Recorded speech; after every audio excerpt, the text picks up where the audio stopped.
दत्तात्रय गाडे याचा पूर्व इतिहास पाहिल्यानंतर तो महिलांबाबत विकृतच असल्याचं दिसून आलंय. एकट्या महिलांना विश्वासात घेऊन त्यांचा घात करत लुटमार केल्याचे यापूर्वीच्या गुन्ह्यातून समोर आले. त्यामुळेच पोलीस त्यांनी यापूर्वी देखील महिलांबाबत गुन्हे केल्याचा संशय व्यक्त करत असून त्या दृष्टीने तपास करत आहेत. दत्तात्रय रामदास गाडे याच्यावर एकूण 6 गुन्हे नोंद आहेत. या 6ही गुन्ह्यात पीडित या महिलाच आहेत. त्यातील एक गुन्हा विनयभंगाचा आहे. तर स्वारगेट मधील मोबाईल चोरी प्रकरणात देखील त्याने छेडछाड केल्याची माहिती सूत्रांनी दिली आहे. परंतु त्यात केवळ चोरीचा गुन्हा नोंदविण्यात आला होता. तो एकट्या महिलांना हेरत होता. त्याने 6 घटनांमधील एकट्या महिलांना टार्गेट केल्याचं दिसत आहे. त्यांना निर्जळ स्थळी नेऊन लुटल्याची तक्रार पोलिसात दाखल आहे. यावरून नराधम गाडे याची महिलांबाबतची विकृती दिसून येते. एकट्या महिला टार्गेट.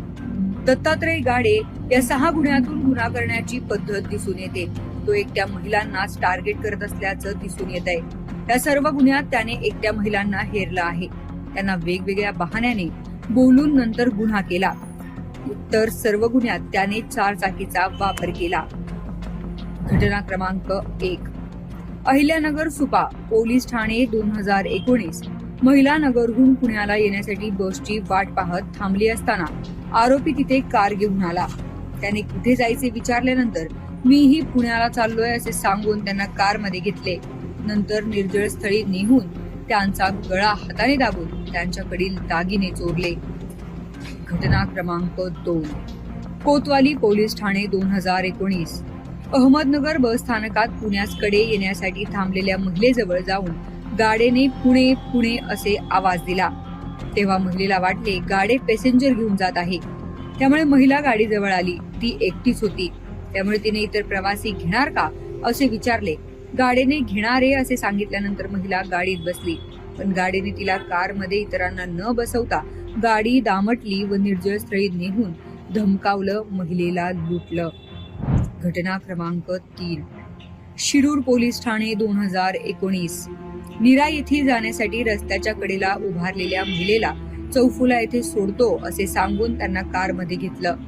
पण काही अंतर गेल्यानंतर कारचे चाक पंक्चर झाले असून गाडी निर्जळ स्थळी थांबवली. नंतर महिलेला धमकावत त्यांच्याकडील दागिने लुटले. घटना क्रमांक 4 शिरूर पोलीस ठाणे 2020. भाजी विक्रेत्या महिलेच्या स्टॉल समोर कार उभी करून कारमधूनच बटाटे खरेदीस बोलणी केली. महिला बटाटे घेऊन कारजवळ आली असता आरोपी कारमध्ये नग्न अवस्थेत होता. हे पाहून महिलेने त्याला शब्दांचा मार देऊन गाडीवर दगड घातला. पण त्याने तेथून पळ काढला होता. नंतर महिनाभराने पुन्हा आरोपी या पीडित महिलेकडे आला. तिला पैशांचे आमिष दाखवून शरीर सुखाची मागणी केली. तसेच गोळ्या घालण्याची धमकी देखील दिली होती. घटना क्रमांक 5 शिक्रापूर पोलीस ठाणे 2020. न्हावरा फाटा येथे एका महिला शिक्रापूरला जाण्यासाठी बसची वाट पाहत उभी होती. तेव्हा आरोपी कार घेऊन तिच्या जवळ आला. शिक्रापूरला जायचे का अशी विचारणा केली. महिलेने हो म्हटल्यानंतर मीही शिक्रापूर येथे जात असल्याचे सांगून कारमधून नेले. पण काही अंतरावर कार निर्जळ स्थळी नेऊन रिव्हॉल्व्हरच्या धाकाने महिलेचे दागिने लुटले. घटना क्रमांक 6 शिक्रापूर पोलीस ठाणे 2020. शिक्रापूरवरून चाकणला जाण्यासाठी तक्रारदार महिला गाडी थांबवली असताना तिने गाडेना येऊन कुठे चाकणला जायचं अशी विचारणा केली. महिलेने नकार दिला. पण तरी देखील या महिलेला जबरदस्ती